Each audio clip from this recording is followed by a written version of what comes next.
Rauhaa. Luetaan apostolien teoista 1.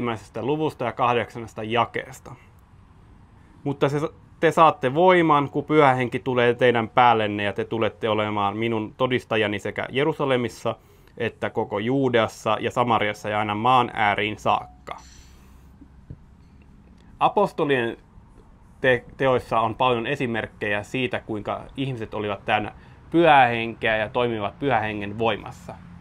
Joku on sanonut, että apostolien teot on yhtä kuin Pyhän Hengen teot. Yksi hyvä esimerkki siitä, kuinka ihminen on täynnä Pyhää Henkeä ja toimii Pyhän Hengen voimassa, niin on Stefanos. Otetaan apostolien teosta 6. luvusta 10. jae. He eivät kuitenkaan pystyneet pitämään puoliaan sitä viisautta ja henkeä vastaan, jonka voimassa hän puhui. Apostolien teoissa nähdään se, että kuinka apostolit tekivät lähetystyötä Juudeassa, Samariassa sekä Jerusalemissa. He aloittivat Jerusalemista ja lähtivät Jerusalemista myöskin poispäin. He eivät vain jääneet Jerusalemiin. Jos he olisivat vain jääneet Jerusalemiin, niin evankeliumia ei oltaisi koskaan julistettu Suomessa. Joku on sanonut, että nykyään on niin paljon niitä ihmisiä, jotka eivät tunne Jeesusta Suomessa, että meidän ei pitäisi lähteä ulkomaille. On hyvä julistaa evankeliumia myös Suomessa, mutta Jumala on kutsunut ihmisiä lähtemään lähetystyöhön myös ulkomaille. Ja me julistamme evankeliumia Pyhän Hengen voimassa.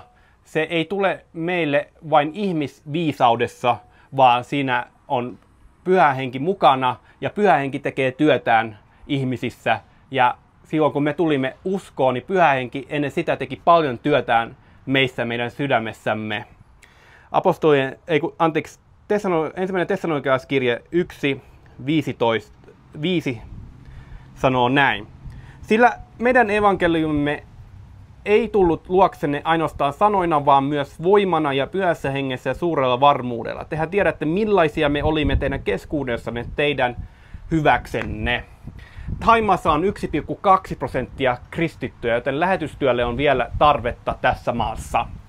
Teet hyvin, kun muistat rukouksin Thaimaan uskovia ja lähetystyöntekijöitä. Muistan, kuinka lähdin äitini kanssa etsimään uusia tiloja seurakunnalle. Ja olin autossa, äitini ajoi autoa ja Pyhä Henki sanoi minulle, että seuraavasta risteyksestä pitää kääntyä vasemmalle. Ja sitten me käännyimme vasemmalle, niin minä näin huoneiston, joka oli vuokrattamana. Ja sitten seurakunta päätti muuttaa siihen huoneistoon. Tällä tavalla Pyhä Henki ohjaa meidän askeliamme. Antakaamme tilaa Pyhälle Hengelle ja hänen toiminnalleen, niin saamme nähdä Jumalan ihmeitä elämässämme. Ja me julistamme evankeliumia hänen voimassaan, eli Pyhän Hengen voimassa. Ja Pyhä Henki on se, joka muuttaa ihmisen sydämen. Joten olkaamme rohkeita ja menkäämme eteenpäin Pyhän Hengen voimassa ja Pyhän Hengen toiminnassa. Siunausta kaikille.